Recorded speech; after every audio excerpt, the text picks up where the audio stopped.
Hello friends, आज हम 10 से 12 साल की लड़की के लिए कुर्ती की कटिंग करने वाले हैं। इसकी लंबाई है, टोटल लंबाई है हमारी 26 इंच, जो कि मार्जिन के सहित रहेगी।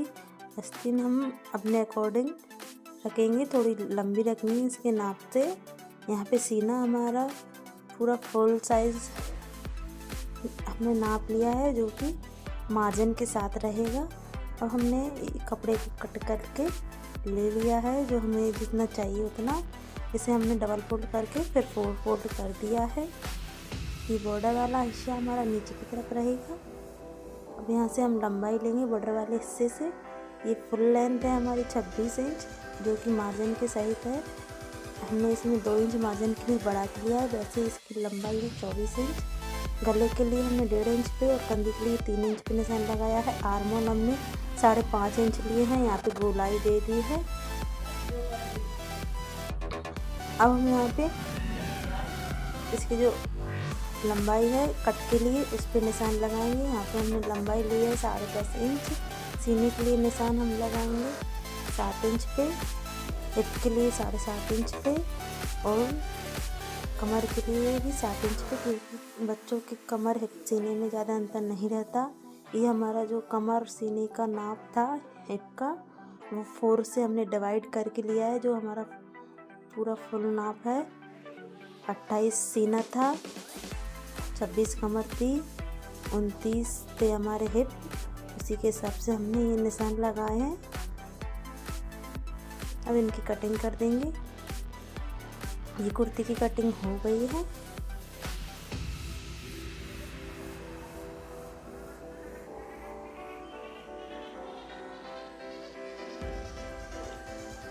अब हम यहाँ से स्लिप्स निकालेंगे। ये जो फैब्रिक बचा है उसे पहले हम डबल फोल्ड कर लेंगे, फिर एक बार और फोल्ड करेंगे। और जो हमने इसकी चौड़ाई लेनी है थोड़ी सी, हम जो हमने आर्मोल लिए हैं उसमें 1-2 इंच एक्स्ट्रा बढ़ा के ही लेते हैं। इस तरीके से हमने एक कपड़े को डबल फोल्ड कर लिया है। 7.5 इंच हमने इसकी चौड़ाई ली है। आस्तीन की लंबाई हमारी 14 इंच रहेगी, जो कि मार्जिन के साथ रहेगी। बचेंगी ये 12 इंच।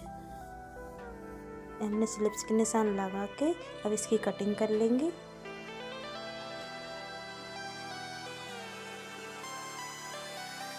ये स्लिप्स की कटिंग हो गई है। यहाँ पे हम आस्तीन में सेंटर कट लगा लेंगे। अब हम कुर्ती में गला बनाएंगे। गला बनाने के लिए पहले जो दोनों पार्ट को, बैक और फ्रंट पार्ट को, दोनों को एक साथ में कट किया था। पहले हम इसमें गले के लिए निशान लगा लेते हैं। दोनों गले हमें बराबर रखने हैं, इसलिए एक ही साथ में हम दोनों गलों की कटिंग कर देंगे। 2.25 इंच पे हमने गले की चौड़ाई ली है और 4.5 इंच हमने गला रखा है। ज़्यादा बड़ा गला नहीं लेंगे क्योंकि छोटी लड़की के लिए है।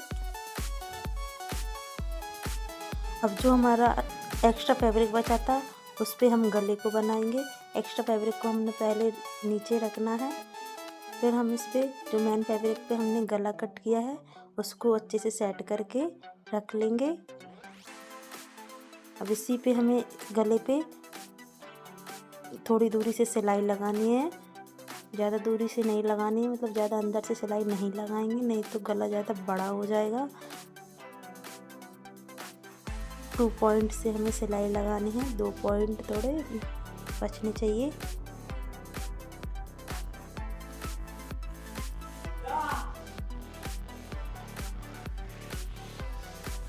अब इसकी जो एक्स्ट्रा फैब्रिक है उसको हम छांट देंगे। एक्स्ट्रा फैब्रिक को इसे अलग कर लेनी है। जो ये हमारा जो हमने नीचे रखा था वो वाला एक्स्ट्रा फैब्रिक है। कुर्ती के फैब्रिक में कट नहीं लगाने हैं फ्रेंड। जो हमारा ऊपर हमने फैब्रिक रखा था उसी को कट करना है।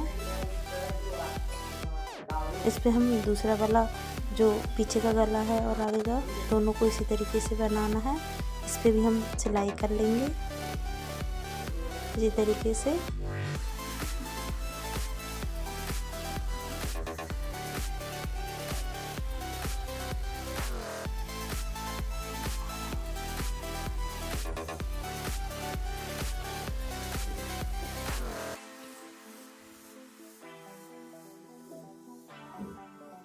इसमें से भी हम एक्स्ट्रा फैब्रिक को निकाल के अलग कर देंगे। इस तरीके से ये फैब्रिक, हमें जो एक्स्ट्रा फैब्रिक है उसे अलग कर देंगे। इसे अच्छे से छाट लेंगे। अब जो हमने गले के लिए फैब्रिक लगाया था उसे, जो हमने गला कट किया था उसके अकॉर्डिंग काट लेंगे। अब गले में हमें छोटे छोटे कट लगाने हैं।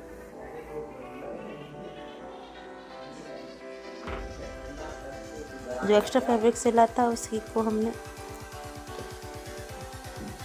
सिल देना है।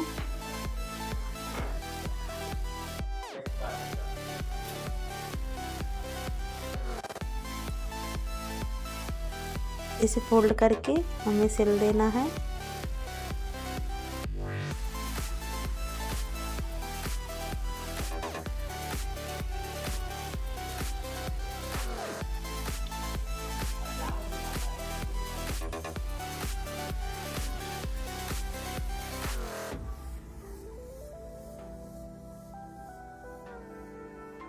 इसे ध्यान से ठीक तरीके से सिलना है।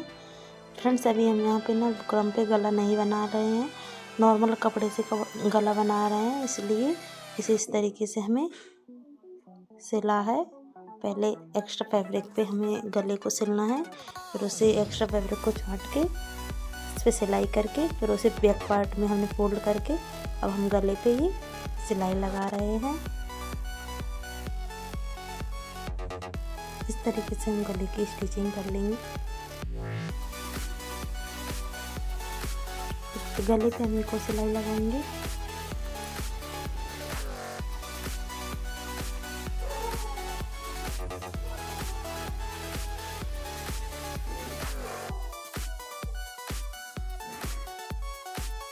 गले का जो दूसरा कपड़ा है उसको भी हम इसी तरीके से सेम तरीके से सिलेंगे।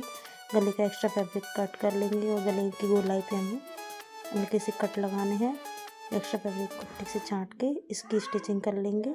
पहले इसे फोल्ड करेंगे, फिर अंदर की साइड हम इसे फोल्ड कर देंगे। इस तरीके से ये गला भी सिल गया है। अब हम इसमें कंधी अटैच करेंगे।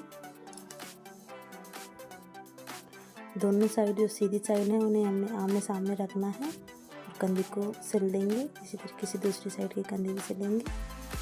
आमने सामने हमें वही हिस्सा रखना है जो हमारा सीधी साइड है, और उल्टा हिस्सा हमें की तरफ से हमें सिलाई करनी है। अब आस्तीन को हम सेंटर कट लगाया था वहाँ से हम कंधी से नाप के ले जाएंगे। जितना बाहर आ रहा है उतना बाहर की साइड छोड़ के वहीं से हम सिलाई स्टार्ट कर देंगे। इस तरीके से हमें स्लिप्स को लगाना है। फ्रेंड्स, अगर आप कंधी के सेंटर से आस्तीन को नाप के लगाते हैं तो आपकी आस्तीन बाद में कम या ज़्यादा नहीं होती है। इस तरीके से हमें दोनों आस्तीनों को अटैच कर लेना है। अब हम आस्तीनों के जो नीचे का हिस्सा है उस पर हम फोल्ड करके सिलाई लगा देंगे। तो आस्तीन को हम नापेंगे, क्योंकि कोई आस्तीन छोटी या बड़ी हो जाती है फोल्ड करने पे, तो हम उन्हें इक्वल बराबरी पे फोल्ड करेंगे। इस तरीके से दूसरी आस्तीन पे भी हमें सिलाई लगानी है।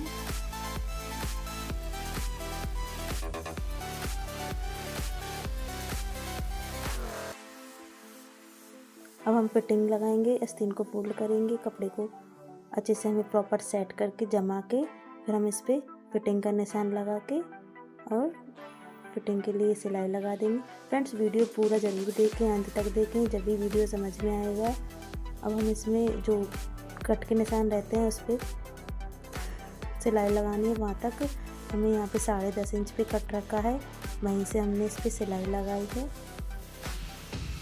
और फिटिंग के हमने जो निशान लगाए थे उसी के अनुसार हमें सिलाई लगानी है। जितनी हमें इस साइड कट रखा था उतनी ही लंबाई हमें कट की इस तरफ भी रखनी है। यहाँ से हम कट की थोड़ी दूरी तक हमें ये सिलाई सीधी लेनी है। फिर यहाँ से हम लूजिंग के लिए एक और सिलाई लगा देंगे आगे। इसी तरीके से हमें दूसरी साइड भी एक और लूजिंग के लिए सिलाई लगानी है। तो हम उसमें भी क्या करेंगे, कट के लिए हमने जो सिलाई लगाई वहाँ पे हमें 1 इंच 1.5 इंच पर थोड़ी उसी सिलाई पे लगानी रहती है। फिर उसके बाद हम लूजिंग के लिए सिलाई लगा देते हैं। इससे हमें फ्रेंड्स ये होता है कि बाद में हम जो सिलाई लगाते हैं कट के बाद दामन के लिए, उसमें हमें परेशानी नहीं होती। हमारा आस्तीन पे एक्स्ट्रा फैब्रिक था उसे छांट दिया है, ये अब हम दामन सिलेंगे तो हमें बाद में दिक्कत नहीं आती। अगर हम वो कट के लिए जो सिलाई लगाते हैं दामन के लिए, वहाँ पे अगर वो सिलाई हम एक के ऊपर एक ही लगाएं, तो अगर हम थोड़ी दूरी से लगाते हैं तो दामन पे एक कॉर्नर सिलने में हमें दिक्कत आती है। इसलिए हमें दामन का जो कट रहता है वहाँ पे सिलाई लगाते हैं, पास में ही लगानी रहती है। इसी तरीके से हम दूसरी साइड का दामन भी सिल लेंगे। फ्रेंड्स, वीडियो को लाइक ज़रूर करें, चैनल को सब्सक्राइब करें। वीडियो अच्छा लगे तो प्लीज़ चैनल को सब्सक्राइब करें, हमें सपोर्ट करें। ये हमें यहाँ पे दामन पे जो कॉर्नर रहता है वहाँ से हमें सिलाई को घुमा के दामन को हमें नाप के अच्छे से स्टिच करना है। दोनों साइड के दामन हमारे बराबर आने चाहिए, इक्वल।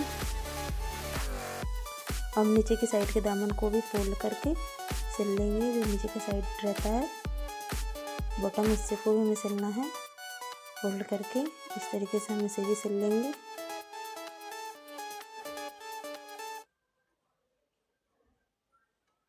दूसरी साइड को भी हमें इसी तरीके से सिलना है। फ्रेंड्स, वीडियो को पूरा देखने के लिए बहुत बहुत धन्यवाद। प्लीज़ वीडियो को लाइक करें, चैनल को सब्सक्राइब करें। वीडियो अच्छा लगे तो प्लीज़ कमेंट में एक बार ज़रूर टाइप करें। थैंक यू फ्रेंड्स वीडियो देखने के लिए। बाय। आज के लिए